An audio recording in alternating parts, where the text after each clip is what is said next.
I might be a hole for being such a B to my dad's wife after my mom died. My parents, a 17-year-old female and her 19-year-old male brother, got divorced 6 years ago because my dad was cheating. His wife, Hazel, worked with my mom and knew us, so the breakup was bad. After finding out what he did, my brother and I didn't think much of our dad, and our relationship with him was never the same. We never liked his wife, and over time, I grew to hate her. She expected things to be okay, but of course they weren't. I don't know why she thought my brother and I would like her, or why she thought my mom would care about what happened to her. Things got even nastier when the divorce was finalized and my dad married Hazel. She was pregnant, but miscarried a few days before the wedding. She called my mom to ask her to take us to the hospital to see her, but my mom said no. Hazel cried over the phone to my mom, talking about her miscarriage and how she needed her family around her for support. My mom told her she had no compassion for the woman who broke up her marriage. Hazel then called my mom again, claiming my mom had set a bad example and asking her to think about the sibling my brother and I had lost. My mom told her she was glad it happened because we wouldn't have to deal with a half-sibling from her and dad, since they were both cheating, I think she said, but I couldn't hear everything. Hazel went nuts and never forgot what my mom said. Once I was old enough, I stopped going to my dad's house too and ignored any contact from Hazel. I only spoke to my dad occasionally, so my mom wouldn't get in trouble for not encouraging contact. Hazel, however, would sometimes show up when my dad did and act hostile toward my mom, expecting us to side with her. My mom was diagnosed with cancer in January and passed away 3 weeks ago. My brother and I were with her when she passed. Dad came over when he heard and insisted we go to his house, even though we didn't want to. Hazel was there waiting and tried to hug us, but we shut her down. My brother and I were crying, and I asked my brother how we were supposed to deal with all this. Dad said he was there for us and that we needed to lean on him. Then Hazel said that the bad influence was finally out of our lives, and now we could work on building relationships with each other. My brother cursed at her and told her to shut up. Hazel responded that our mom was to blame for how we acted, and said it was sad we didn't see her for the disgusting person she was. She even brought up the phone call years ago and said, "I heard what my mom told her, yet I still chose my mom." I told her she was twisted for thinking I'd ever choose my dad's mistress over my mom. I also said she was a disgusting, nasty person who had deserved everything my mom had said to her, and more. Hazel lost it, and my brother took me to our grandparents' house. Dad tried to stop us from leaving and begged me to come back, but I said no. We've stayed with our grandparents since. My brother and I have shut Dad out completely and didn't tell him anything about the funeral, even though he asked. Hazel has tried reaching out to me, but I ignored her. Now both Dad and Hazel are texting me, saying I need to apologize for being so awful to her because it's not her fault mom died. Am I an a-hole now?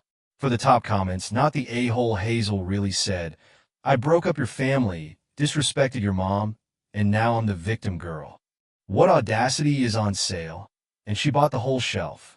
You don't owe her a single apology. She's been messy since day one. Keep chilling with your grandparents and brother. That's the real support squad." You forgot the fact that she was happy about their mom dying and said it out loud in front of her brother, and Dad. Dad didn't even have the spine to stand up to her after her horrible comments right after her mom died. I just lost my mom. If someone said that to me, I would go supernova. Block Hazel and your father and stop picking up their calls. You're not the a-hole. You and your brother only have each other right now, along with your grandparents. You need to mourn your loss. Losing your mother is a debilitating and tragic loss that you will carry for the rest of your lives. You're almost 18 and becoming an adult. Tell Hazel that you will get a protection order and charge her with harassment if she keeps up with her nonsense. Condolences to you and your brother for your loss.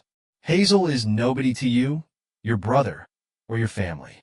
You need to find a way to mourn your mother and ensure you and your brother receive her Social Security, survivor benefits, and any life insurance benefits.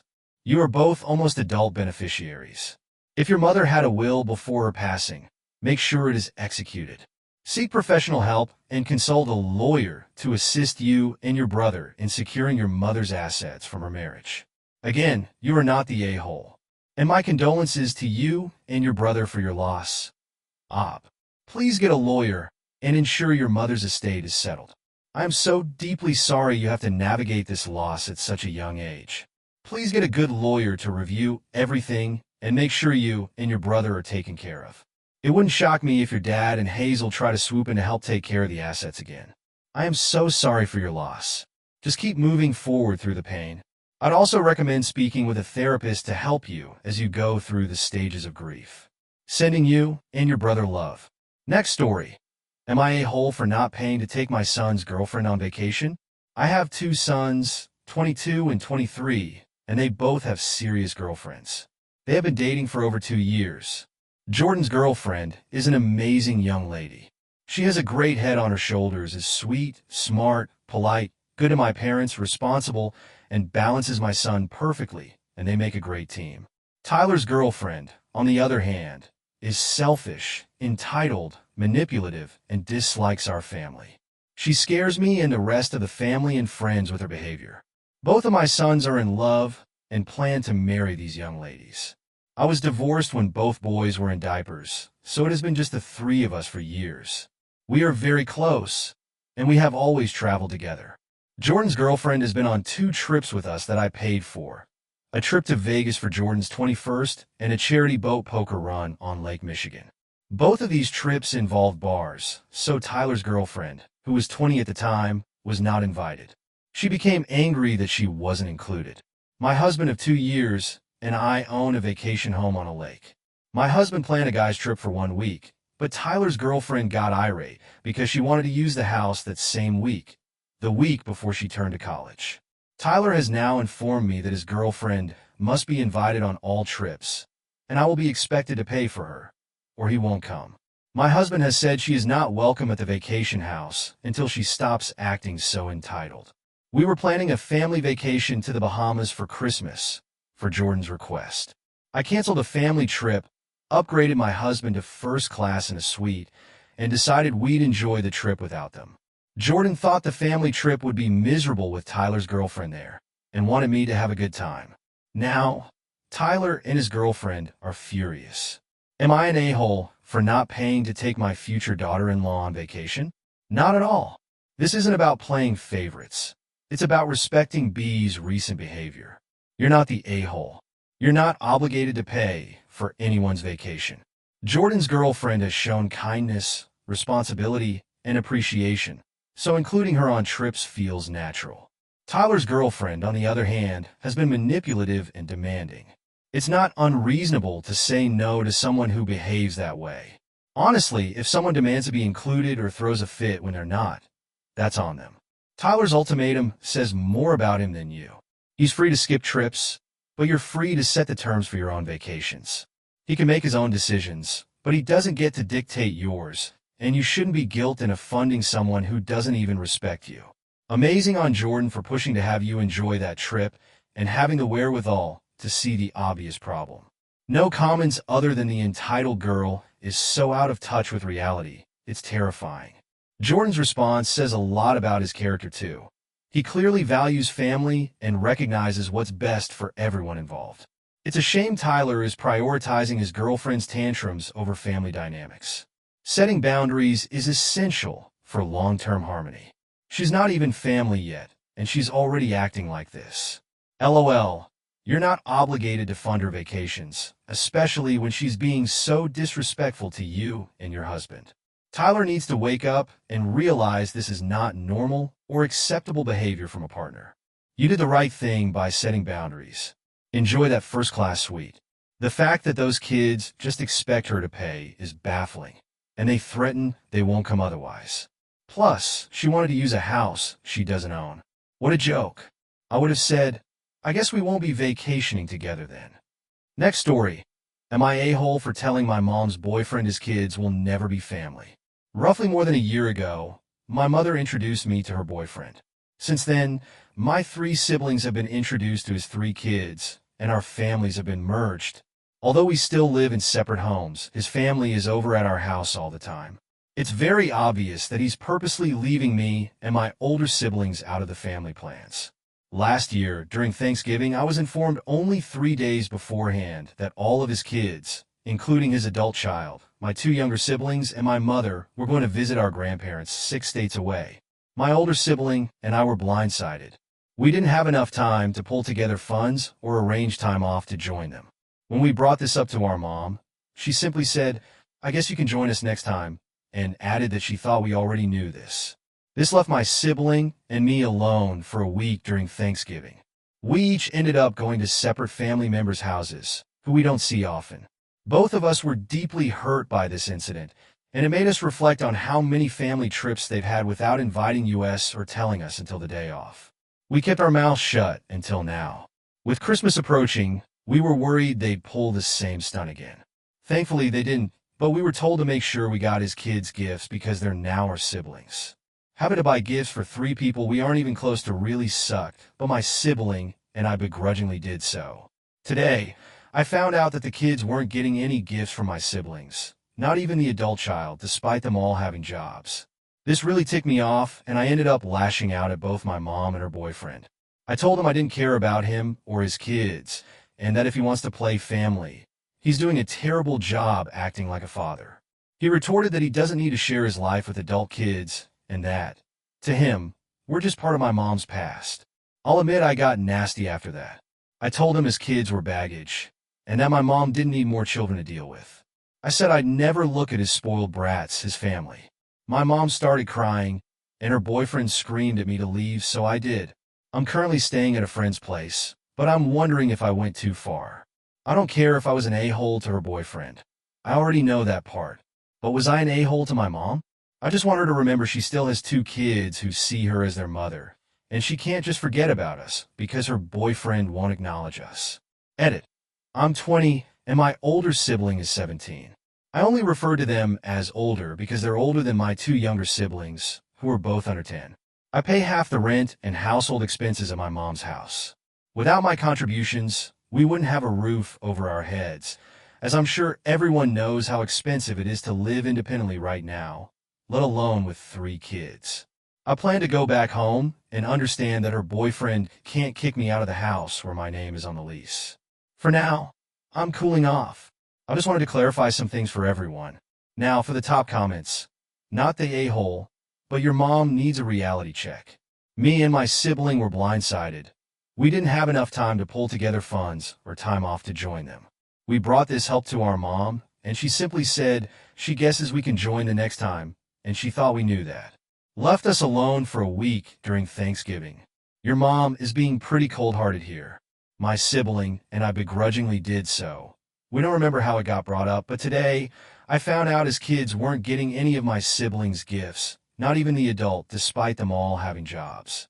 If you're a grown man who's married to someone with children from another relationship, why are they expecting her to spend money on your kids?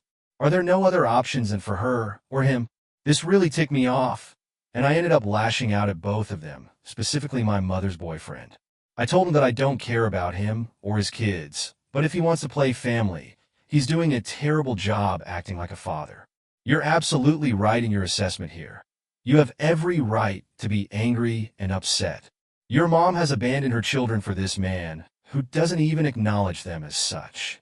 Yep, you pay half the rent and bills, and this dude comes and stays at your house with his children all the time. Then he has the audacity to yell at you to leave a house you pay for? Nope, shut that down right now. Firstly, if he and his kids are there, they need to be paying their share. Secondly, he needs a reminder of whose name is on the lease and who's paying the rent. You need to have a serious sit-down conversation with your mom. There's no way it's fair for you to be financially contributing this much and then being treated like you don't matter. Your mom needs to be reminded that her children should be her priority, not some entitled guy she's dating. Last story. Am I a-hole for confusing my baby sister into believing I'm her mom? I'm 16, female, and my dad passed away last year. My parents were divorced before that, and they used to split custody. My mom has been remarried to my stepdad for years. My baby sister turned 1 a couple of days ago, and my mom is 5 months pregnant with a baby boy. I guess the problem started when my sister began teething. It was at the beginning of summer break, and my mom would just let her cry it out alone in her nursery. My sister is loud. Not only was it annoying, but it was also kind of sad because she's just a baby going through pain alone. So, I started picking her up and trying to soothe her. Being held and chewing on her fingers seemed to help. After seeing a TikTok of a teething baby using a cucumber, I tried that too. It worked like magic. I thought babies only teethe once, but I was so wrong. It became a routine for me to take care of her a lot.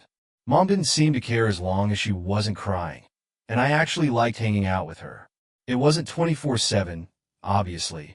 I had a part-time job and friends, but whenever I came home, she would practically leap out of mom or stepdad's arms to come to me. She also started fussing a lot whenever mom tried to put her to sleep, kicking and crying, but she didn't do that to me. With me, she just cuddles up to my chest and falls asleep. I thought this was just normal baby behavior, but my mom was fuming after my sister's birthday party. My sister wouldn't let mom hold her for pictures or during the cake cutting. Then my grandma made a comment about my sister and me being like Siamese twins, which I took as us just being close. I didn't think it was a big deal, but my mom was clearly upset. After the party, she told me I'm confusing my sister into thinking I'm her mom and that I need to take a step back. But what am I supposed to do? Ignore her when she cries or babbles for me? It's not like I push my mom out of the way to get to her. Usually, mom is napping or in the bathroom, and I just don't want my sister crying her lungs out. Not the a-hole. Your sister prefers you over your mother because your mother has failed her as a parent, from the sounds of it. You're the only one who comforts her when she cries, shows her affection, gives her your time, and cares for her needs. Beyond the basics, your mother is a bad parent who leaves a baby to scream and cry and thinks that's okay. If she wants to throw a fit over the fact that her teenager is a more attentive parent than her, let her keep doing what you're doing, because you're helping your sister more than you realize. I just want to clarify that she doesn't ignore her. But when my sister was teething, she said there's nothing she can do for her anyway, because it's something all babies go through. Yes, all babies go through it. That's why we have hundreds of ways to manage it. Parents have been soothing their children through teething for as long as humans have had teeth. Even if you can't stop the pain, the comfort of someone being there and paying attention helps. Your mother was seriously harming your sister emotionally by ignoring her. Not the a-hole. When I was younger, my mom would lock me in my room, thinking it would make me go to sleep. It didn't. It traumatized me. I hate the dark and being alone, and she didn't care. She neglected and abused me throughout my childhood, and only now in my teens am I realizing how horrible she really was. She calls it rebelling when I don't want her near me. Please try to get out of that toxic environment like I'm trying to do. No mother should feel jealous of her daughter for being a better parent than her.